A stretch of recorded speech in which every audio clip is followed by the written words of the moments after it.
Hello, Jamie from Inky&Scrappy back with our Let's Start Stamping series. I think we're on number 20. So if you've, been around for a little while, you've seen this one before.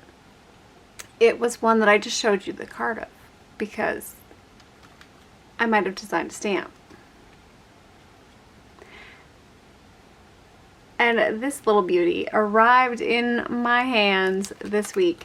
So I will be doing a giveaway on Instagram and on here, so stay tuned to learn how to be entered for a chance to win this set. If you already own this set because you bought it when when you could have pre-ordered it, let me know and I will find something else in my stash of ink road stamps. I might have a few things available to gift.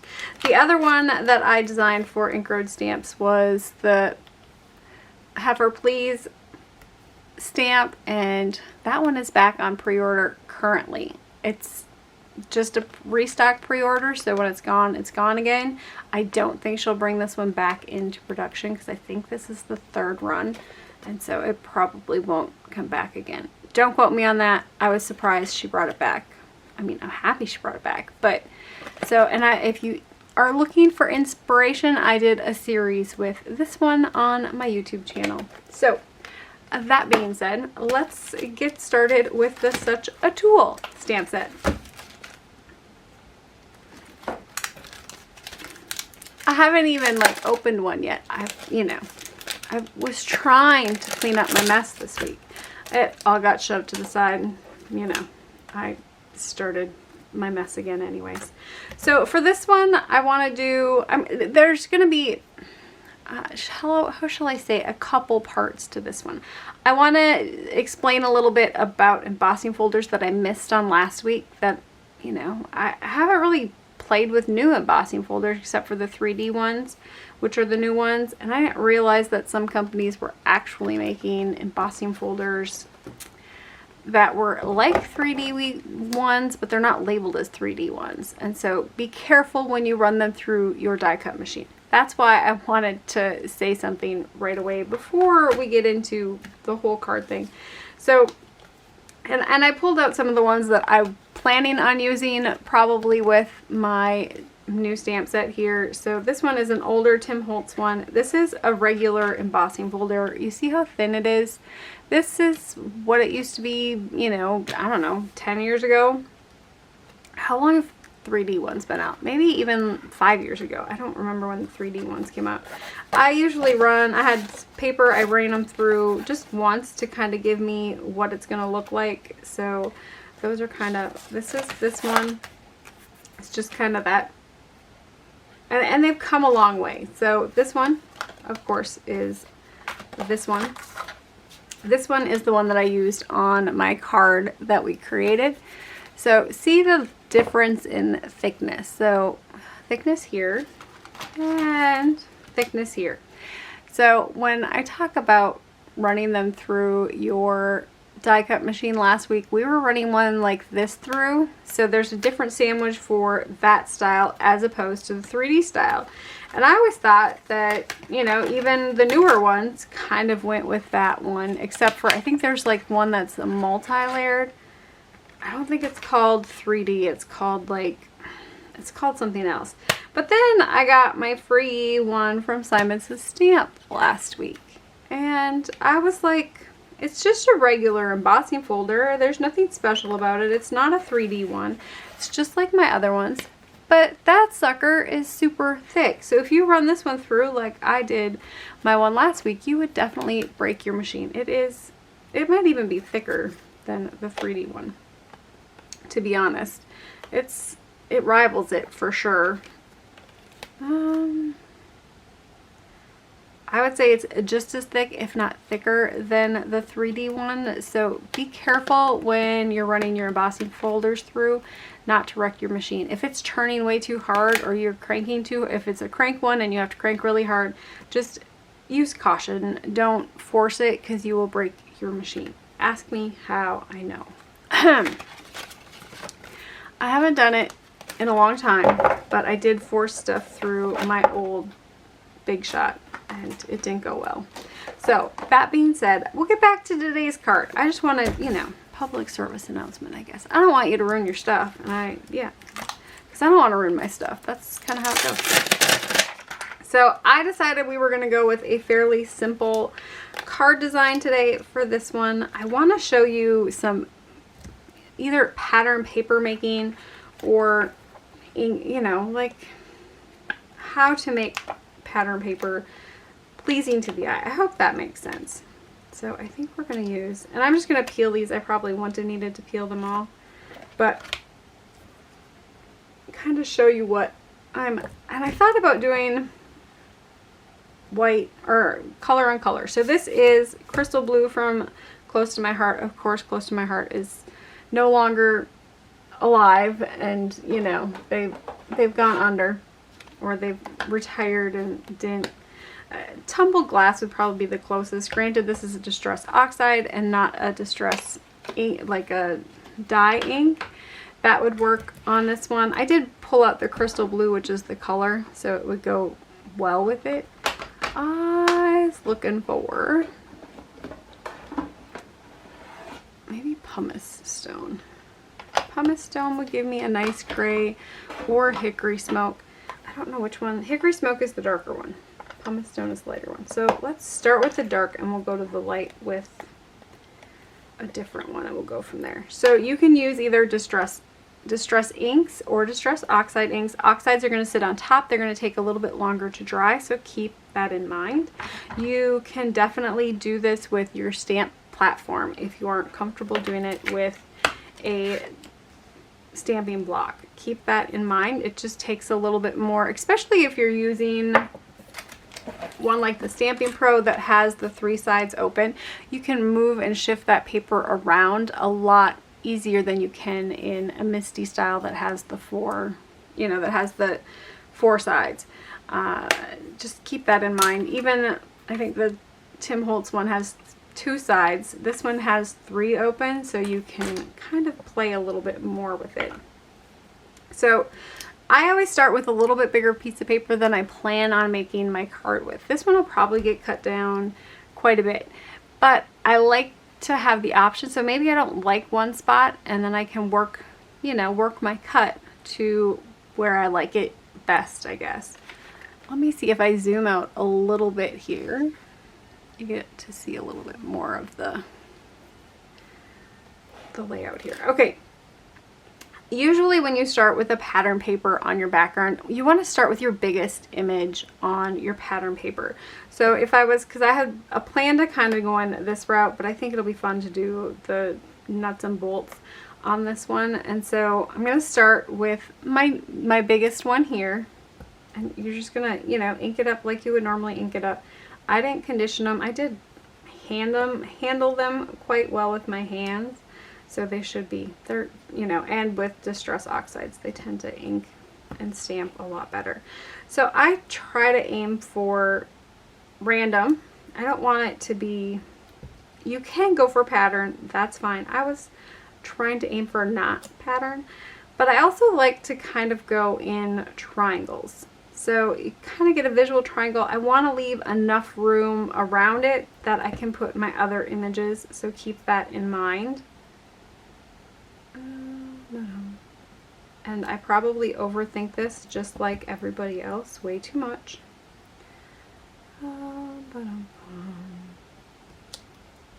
And just inking it up every time, turning it, shifting it, moving it around.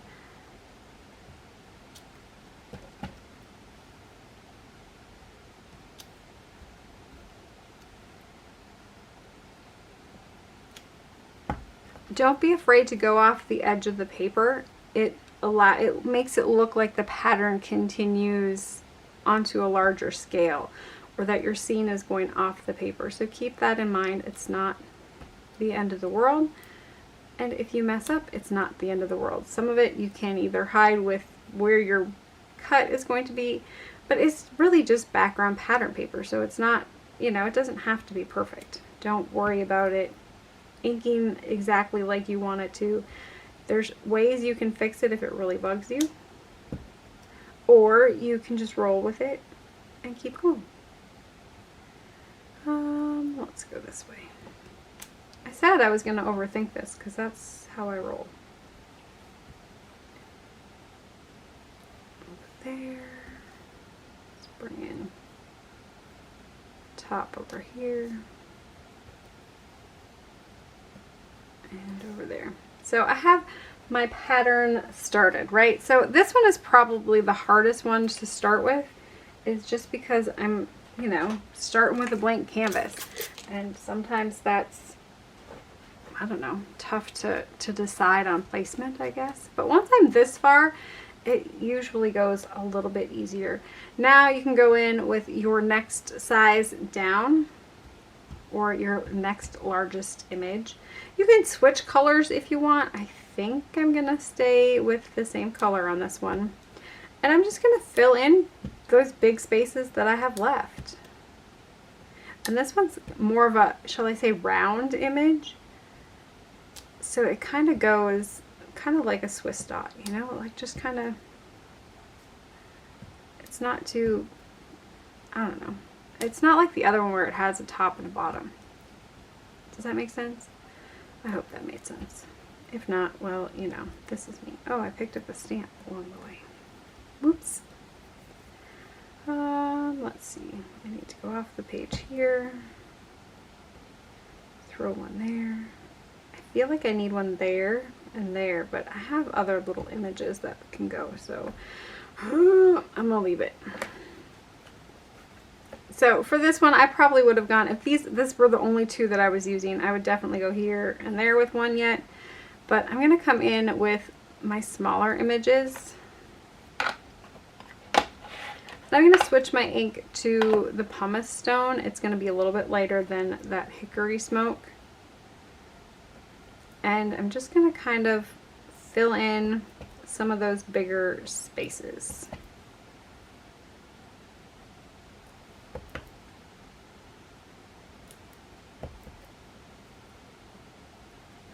A smaller block, because you have a smaller stamp, would have probably been smart on my part. You wouldn't get this ink overage that you have to be, you know, I don't want to say careful about, but you have to be aware of. So if you're stamping, and if I had put it in the middle, it would have stamped better too. You see that I'm switching it up because I'm worried about it. I think we're good there. And then we'll just add some of those little ones yet. I'll behave, put it in the middle like I said to put it in the middle. And then this one I'm just going to kind of fill in. And you can go heavy with this, you can go lighter with it if you don't want so much noise, I guess, in the background. You can definitely stamp over the top if that's the look you want, or the look you're going for. Like, as I pick up more stamps again. Not Jamie. Trouble in it, I tell you. 1, 2, 3, 4, 5, 6. I'm not counting. I am counting. I don't know why. So here.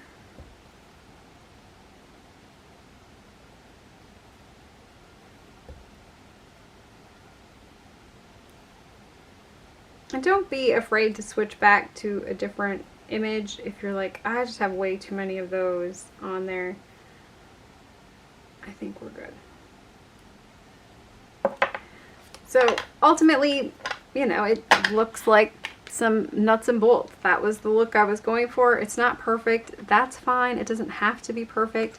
You could definitely use, because I'm using Distress Oxide ink, if you go fast, you could do like a portion of it, and you could do some clear embossing over the top of it to give you a little bit more interest.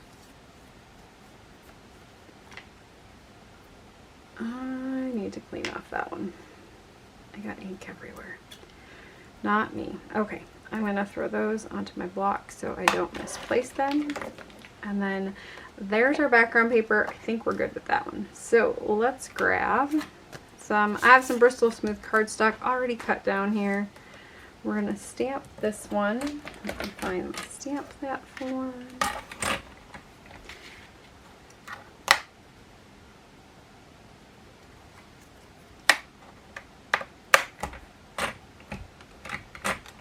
that one up.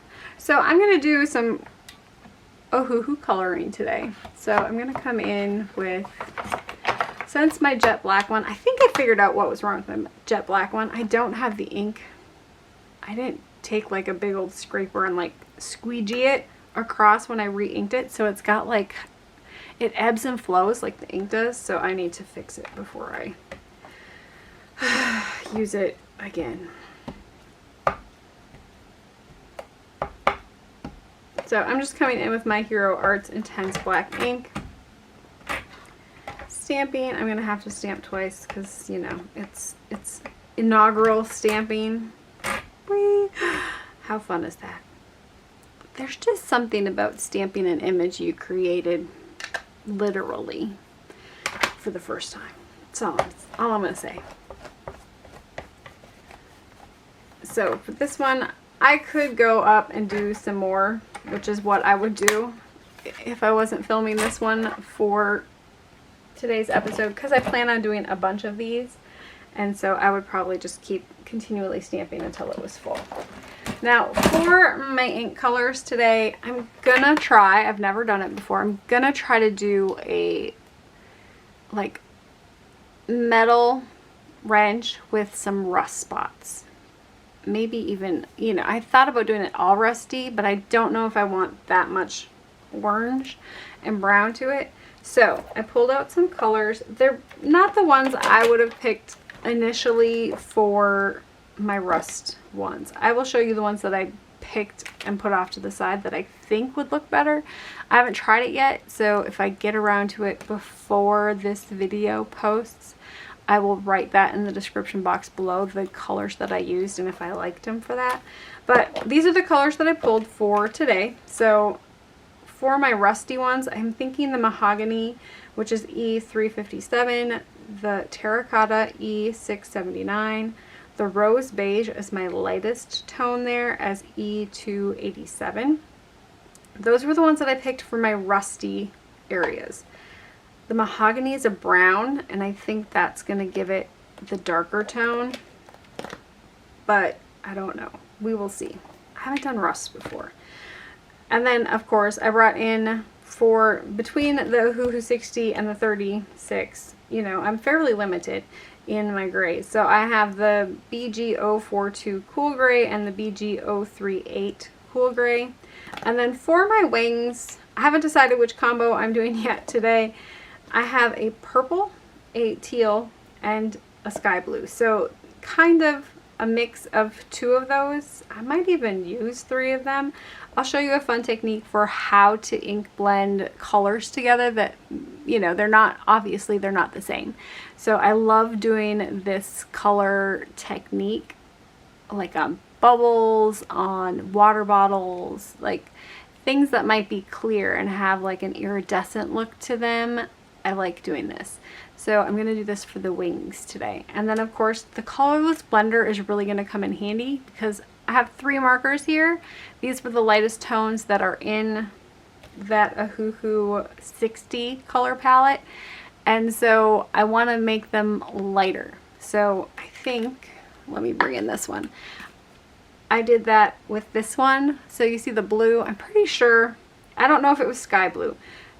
It might not have been the sky blue, and it might not have been the turquoise blue for my green, my teals, but it's kind of along that same line, and then using the colorless blender to bleed them out a little bit. So I'll kind of show you how I did that today. I might work the purple in there too. So, you know, it's all good. So we have our markers. Oops, I made a mess. Tell me something I didn't know. Okay, let's zoom in here.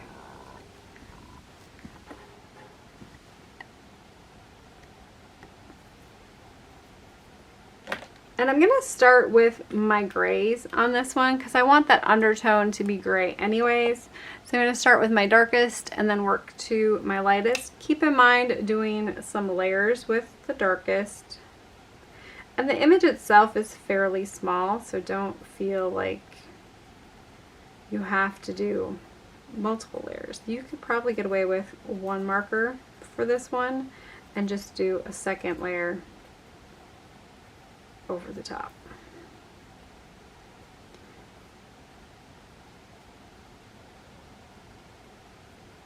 Which I might end up doing.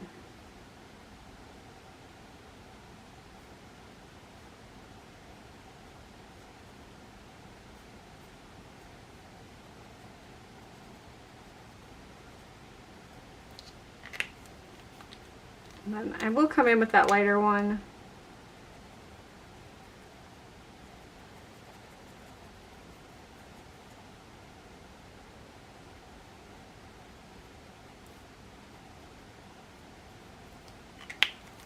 And then for that rust effect,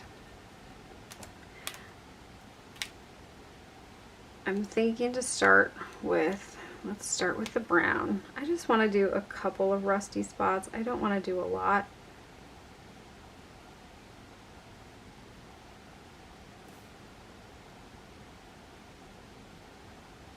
And I'm just going to stipple them a little bit, just doing some dots. I don't want to put that marker on there and let it seep a whole lot. I just kind of want to do a little bit. And then I'm going to do the same thing with that terracotta color. Maybe kind of pushing it outside of those brown dots, kind of going over the brown and then kind of pushing it out just a little bit more to get kind of that rust color in there. Oh, I should have done some on the other side. So I think you can see how that darker brown kind of gives you that rustier look. So I'll come back in with that darker one. Then I'm just going to pop just a little bit with this lighter tone. I don't think I'd even need the lighter tone.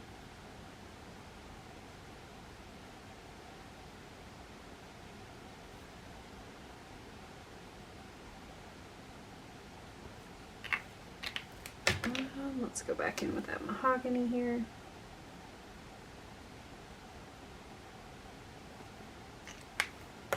And then a second layer with this one over the top. I think it really needs that darker mahogany tone underneath to kind of give it that oxidized look. I hope that was on camera. All right. Okay. I think I like how that looks. I mean, it's small, so it's not like a big rusty bucket. So, you know, I think I managed to get what I wanted to get out of it. So for my wings, let's see. Usually green to blue to purple. I don't want to make mud. So purple is going to have a little bit more of a pink tone in it. The teal, this one's going to have more of a yellow tone to it. So just trying to keep that in mind. Let's kind of pull on in here.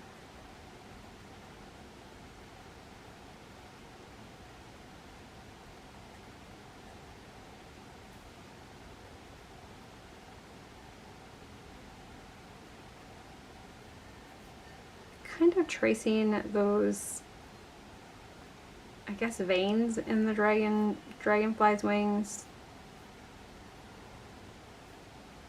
Concentrating that green color there. I can always add more. It's harder to take away than it is to add, right?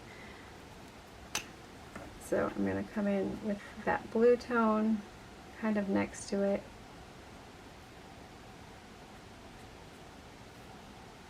Add a little bit more. I'm not going exactly perfect on, you know, side by side. I don't want them to be exactly the same, but I want them to be similar.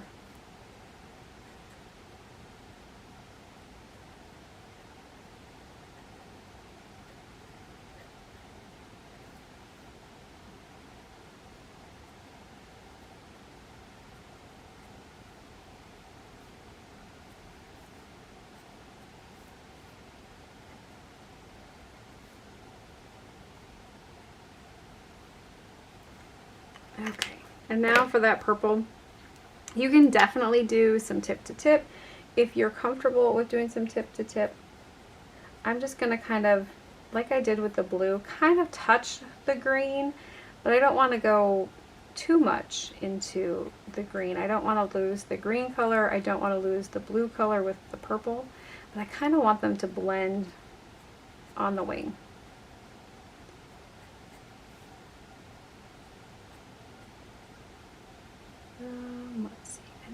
purple over here.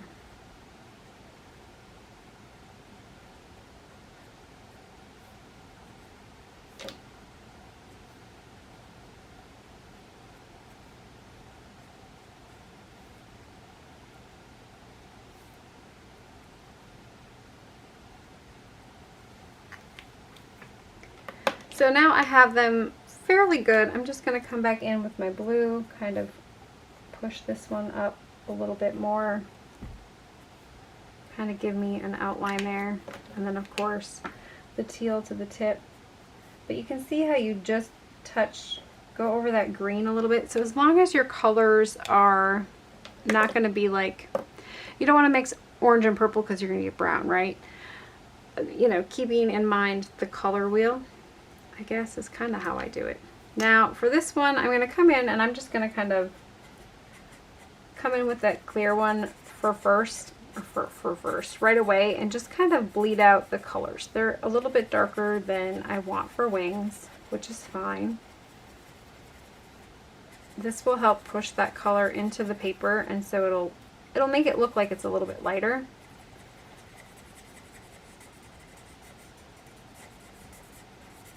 And so once I have that done, I'm going to come in and decide what color I want. I think I want some more teal to it. So I'm going to come in and do a tip to tip technique. So I'm taking I usually do the broad side to my side on my colorless blender. And you can count seconds and it'll help you. So if I go 1 1000, 2 1000, 1 1000, 2 1000, 3 1000, 4 1000. It kind of shows you how long it takes, 5 1000, 6 1000, to get all that color out. So that was a 2-second touch, and it took quite a bit to get all that color out. So keep that in mind. So I'm probably just going to do a really quick one here. One, and kind of come in and go, I want some teal colors in here. And if it's too dark to start with, you can definitely touch it off to the side and then bring it in. It's usually how I start. So I know that it's not going to be overly dark, and then I can bring that in and kind of touch it up. Keeping in mind that it's going to lose color as I color it out. So if you keep that in mind, and then I like to make sure that it's all the way out of my marker before I switch colors. I think I'm going to come in with the purple first, and then we'll do the blue in the middle. Kind of going back over where I kind of had my purple spots. I don't want it to be too dark there, so I want it darker along that line. I want to add a little bit of that purple back in here. Kind of give it that see-through-ish iridescence. I guess if you have to color iridescence, this is the best way I know how.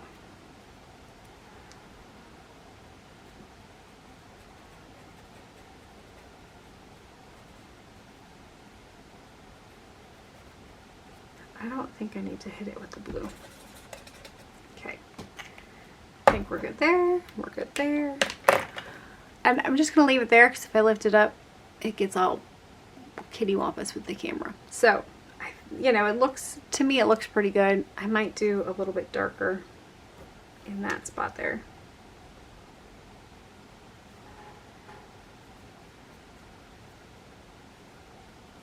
And you can go over your, if your rust isn't what you want it to be, come back in with your gray. It'll help maybe make it what you were hoping for. I don't know. I don't think I needed it, but I went anyways. And so it just kind of darkens up. Don't be afraid to add a color underneath. That gray is just going to make it, you know, it'll either lighten it or it's going to darken it depending upon your gray tone. So there's my image. I think I'm happy with it. Of course, I'm going to cut it out and then I'm going to add glitter before we're all done, right? Yeah. So I'm going to cut it out quick. I'll be right back. You get a bonus because I had a, you know, a brain fart. No, because I had an idea. So if you're, you know, uncomfortable with doing that rust that way, you could definitely go ahead and do a, let's see here if I can find it. I have a Versa marker. It's kind of like the Versa ink pad. The other thing you could use would be like a glue that's going to dry clear and not, I don't know, because you don't want it to, when it heats, you don't want it to react so much. But you could also just use a water pen, but you gotta be really fast because it'll stick to the water, but once the water dries, it's going to not stick anymore, so keep that in mind.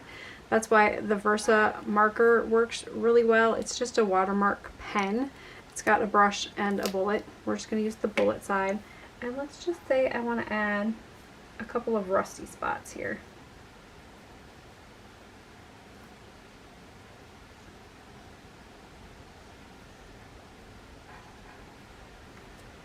Now you have options. I'm going to come in, I think today, with the embossing glaze from the Tim Holtz Distress line and Rusty Hinge. You're going to be able to see through it, so you don't have to worry that, you know, maybe you colored over the black line, or, you know, you just don't want, you want to be able to see what your image is, even if you maybe got out of the lines with it. And of course I didn't treat my paper with an anti-static powder. And we're going to be extra today because it's humid, and yes, that no AC thing. Boy, soon it's going to be nice again. So I pulled out this one, the Rusty Hinge one. Of course, it's going to give you that rusty look. It's going to give you that rusty brownish orange look, and it's going to be see-through. The other options, Brutus Monroe has like a coppery one that would kind of work to give you that differentiation. This one is called Cappuccino. It's like a brown with some of that metallic in it. It's a very pretty color. I don't know if you can find it anymore. This one I probably got 20 years ago when I started. It's still good, amazingly. Sometimes they get old and icky.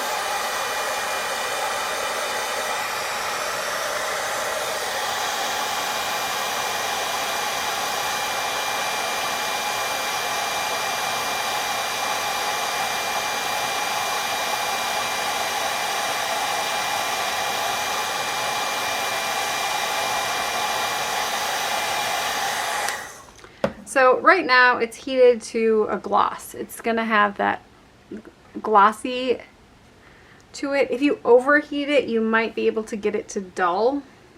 I'm not gonna sit here and do it because I don't know. Well, we can try it.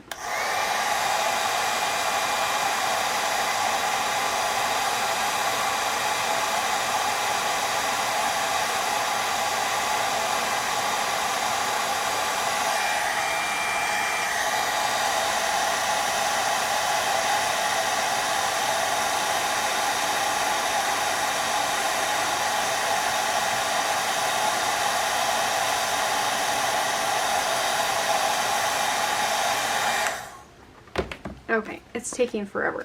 Yes, I still struggle sometimes with overheating embossing powder and it loses its shine. And so it's kind of the same technique for here, but we're purposely overheating it to kind of dull it out so it doesn't have that shiny. So you can see up here where I didn't hit it again, it's still kind of shiny and glossy, and then down here it kind of loses that shine, and so you get that same kind of that look that took us a while with the marker, and you can get it with that embossing powder glaze, which is kind of a cool technique. Now, can you tell what I did with this one's wings and this one's wings? This one I used my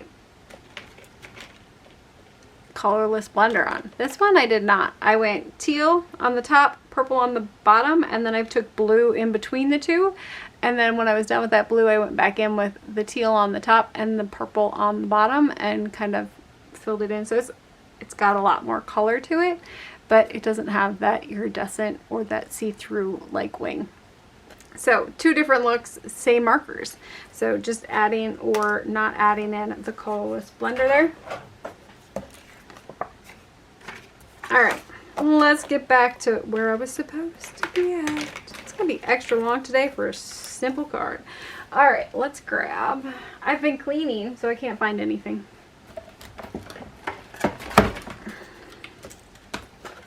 Whoops. I was almost done too. Okay, so for this one, let's see. Do I want to do, I'm trying to think.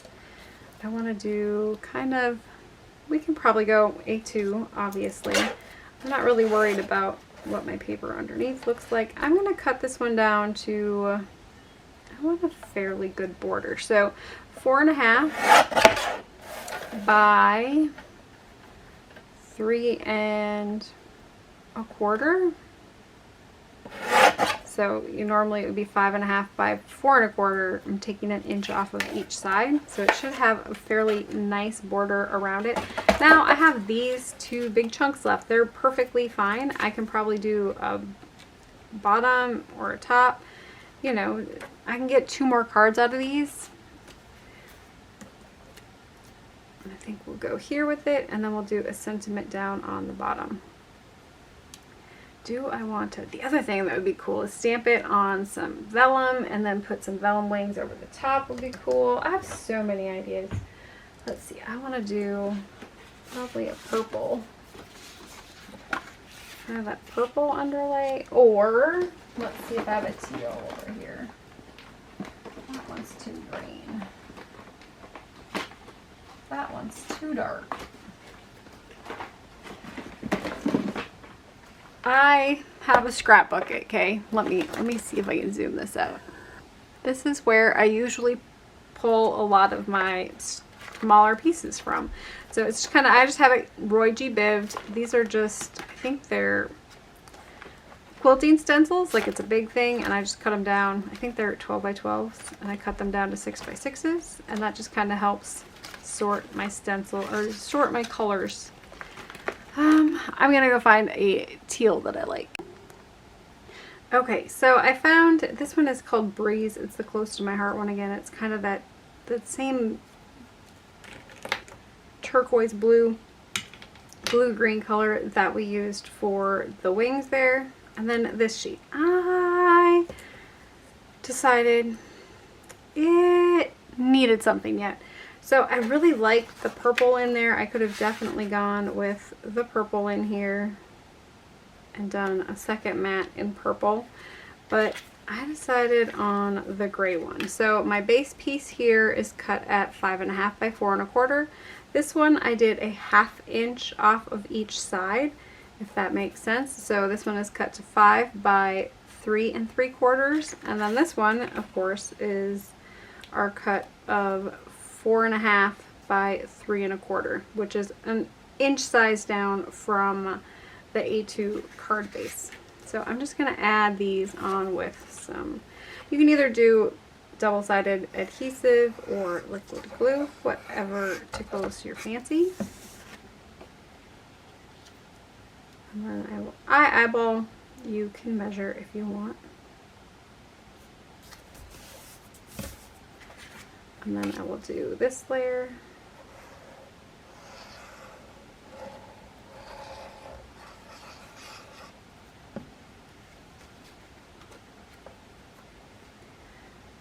Let's see, what side is going to get covered up? Do I like one over the other? It doesn't really matter.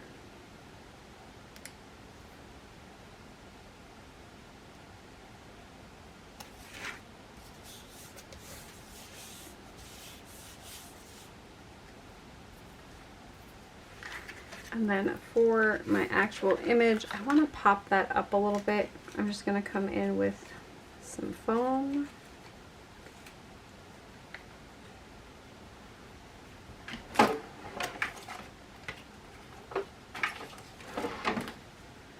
Remember how I said I was cleaning? Yeah. I moved everything and then I didn't like it. So then I moved it all back. Well, I did and I didn't. The stuff that I moved into the other thing didn't get moved back yet. Tomorrow's project.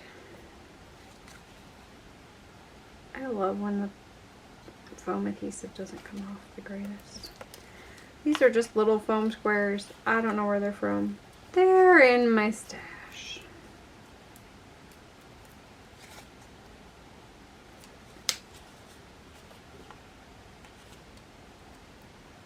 Oh, I was gonna zhuzh those up. Okay, So because I forgot what I was planning on, let's add. So I want to pop up those wings just a little bit more than my base piece here. So I'm just going to double stack my squares on this one, since these are little teeny tiny squares. Well, I don't want them hanging out. Well, I might have to do some cutting. It happens. Okay.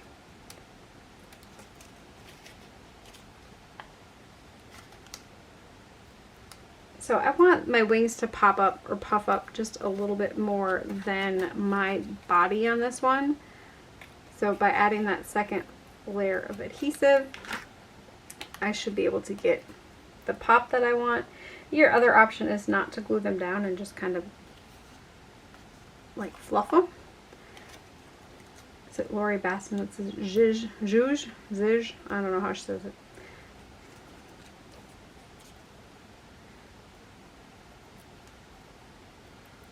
Peel off all that double-sided tape. This is where that joy of film editing comes in. You don't have to watch this slow, tedious process. Okay, we're ready. I kind of like him flying at an angle. So then he kind of pops up a little bit. Not a lot, but it's a little bit. These are kind of thinner foam pieces, so the pop isn't going to be quite as big. But you kind of get that idea. And then I'm going to come in right away with some glitter for my wings, because, you know, we gotta have some glitter. I just put a little line of glitter and then I just take the tip. I'm not actually squeezing, I'm just kind of spreading out the glitter that I've already squeezed onto the wing. You don't need to have it super thick. You just want you really just want a really thin layer. It'll dry a lot faster, you don't have to wait so long. If you're like me, you'll forget that you have wet glitter and you touch it, and then you end up with glitter everywhere, or you set stuff on top of it. Ask me how I know these things. We all know how I know these things. I've done that multiple times. So I have a little bit of glitter on my wings so they have that iridescent shimmer and shine. And let's see, I need a sentiment. So stamp set would be good. Oh, you know what else I didn't do?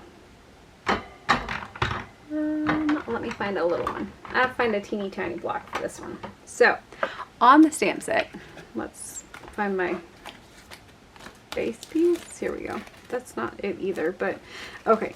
So there's the dad written in Mac Tool font, I guess, because my dad used to be a Mac Tool salesman.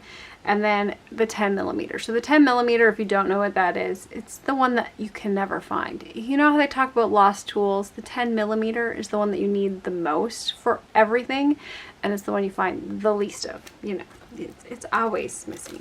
It's always misplaced. It's kind of one of those tongue-in-cheek things. Anyways, I'm going to go in with the dad. I'm going to come in with Hickory Smoke. I don't want it to be over the top dark. You know, you could definitely do this in black if you wanted. I'm doing this after I've already adhered it to my card and have glitter on there, so hoping for the best here. You can kind of see it. I kind of got glitter on there. Whoopsies. Maybe I should go in with a darker. Alright, let's go in with darker. Let's do some black soot. I just can't see it good enough. You're going to see the top of my head. Sorry. I need to reline up here. There we go. I bet London Fog would have looked really good with that one. And it would have been easier to stamp. Anyways, so now it's got the little dad on the wrench. Zhuzh those back up. Alright, let's find some sentiments here. Mechanic, warning, flying tools, and offensive language. You drive me nuts.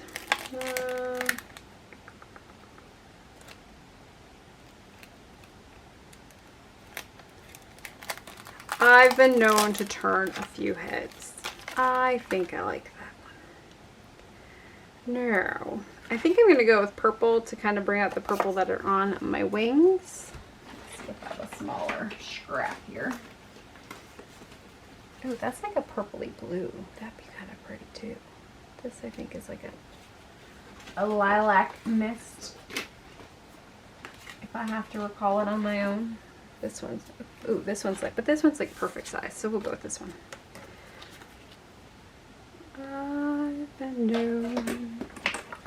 Alright, bring back in, and we're going to set the wet glittery thing off to the side so I don't muck it up.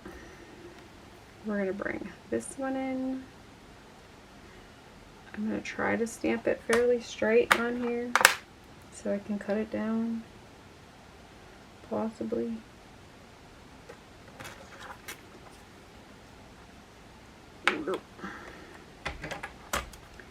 Do I want it in black or do I want it in dark gray?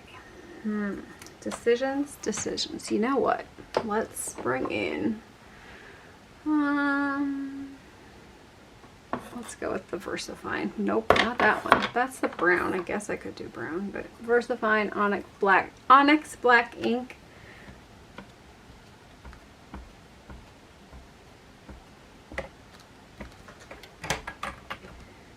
And we'll stamp that one down. I'm going to do that one more time here. Now, it is black, right? You could definitely go with it at this point in that color tone. I want to do a little bit extra. I don't want to do the whole thing. So don't think I'm going to do the whole thing silver. I just want to do a little bit. So I kind of just want to go this way.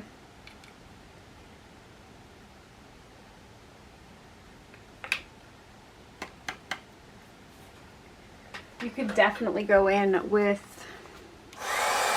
like that copper would look cool.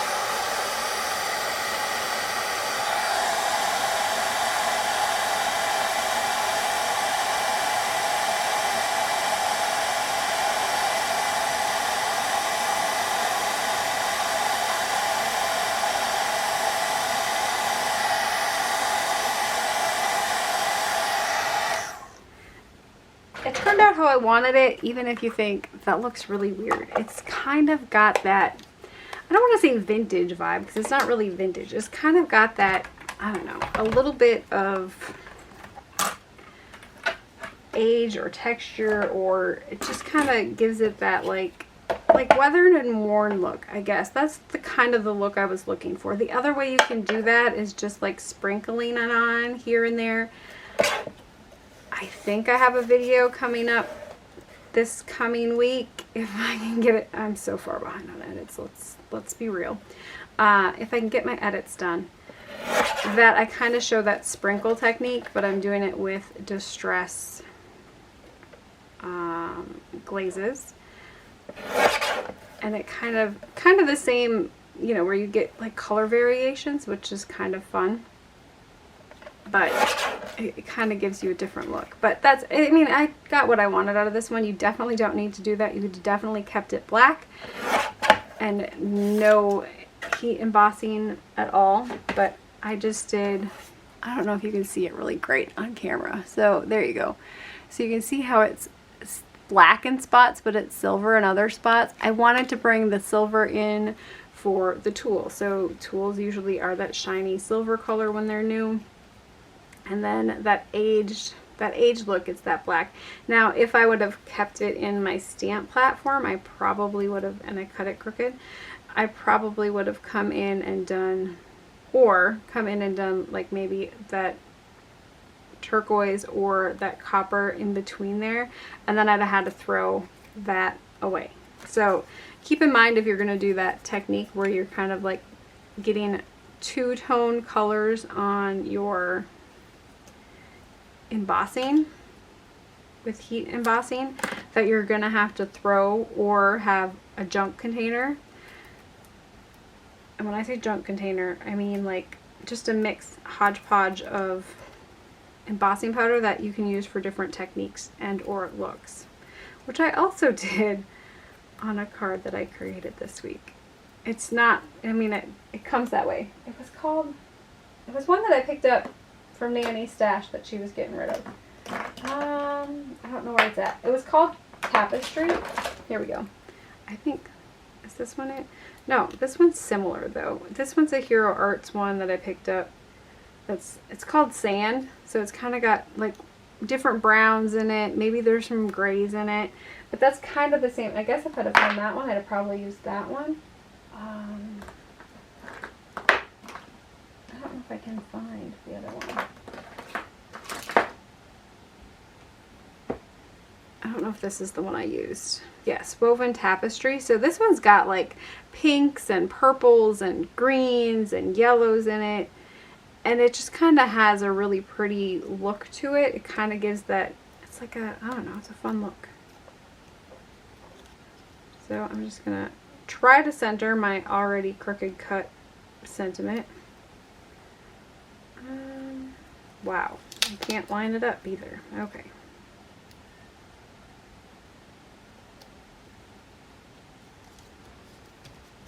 There we go. And then we will pop that onto a card base. And for my inside sentiments,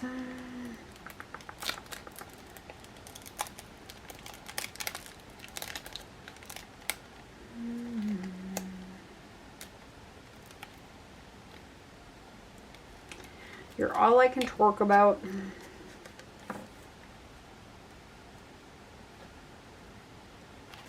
And then I will pull in my, this image again. Okay, so for my insides, I like to do them as soon as I do the card. Well, I do and I don't. I force myself to do them as soon as I do the card front because otherwise I won't get them done and then my card will sit here forever. I can't mail it because I don't have anything on the inside, right? Or I have a hard time sending cards that are blank because then I have to write more things in them. God forbid I have to use my words. Alright. So I'm just going to stamp this one in, well, let's just go with some Hero Black.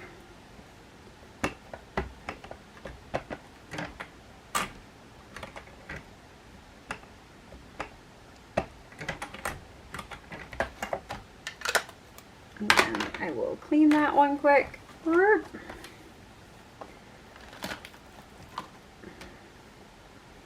And then I'm coming in with my stamp block's not quite, oh, I can wiggle it on here. It's a 2-inch stamp block, so a 2-inch stamp should fit on it, right? There we go.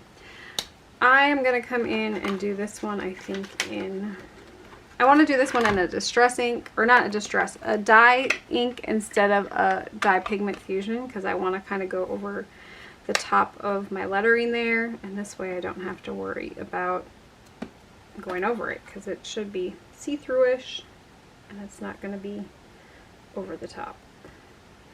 So I just want, you usually want to go with a lighter tone color so you can see your black ink very well. And then I'm going to go with, kind of do a trail here. Just kind of those nuts and bolts coming down.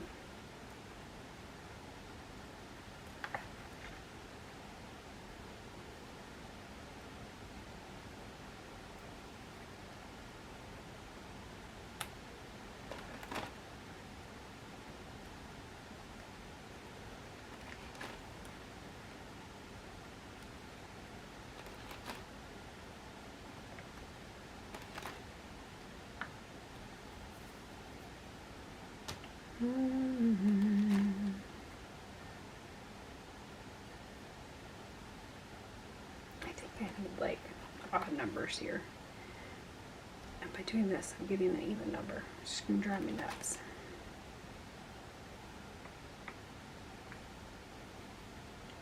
Ah!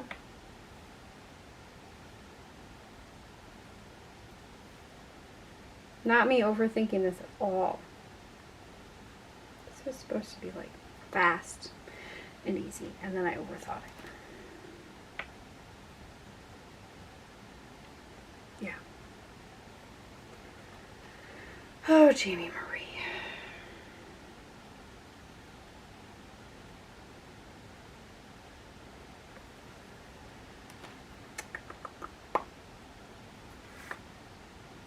Oh yeah, I could have just moved my paper, dork. Alright, anyways, yeah. I'm just going to keep adding and making it look worse. Okay. Alright, so I'm done with this one.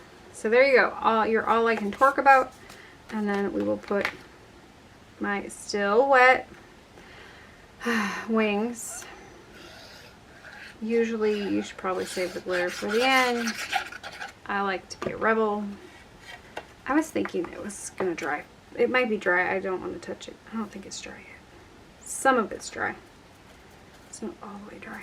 And then I'll just pop my card on to the card base there. And there we go. That is our completed card today. Let's be honest. I've quit filming and then I looked at it and I hated it because, you know, it's not straight.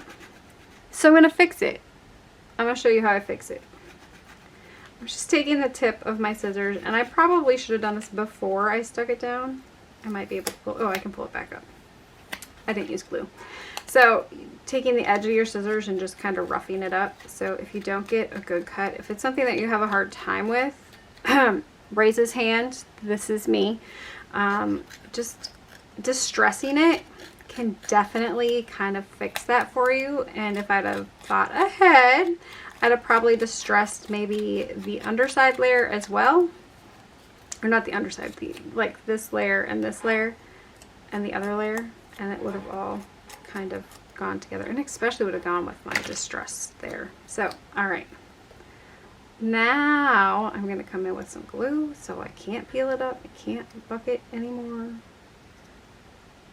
And then, so are you a tool?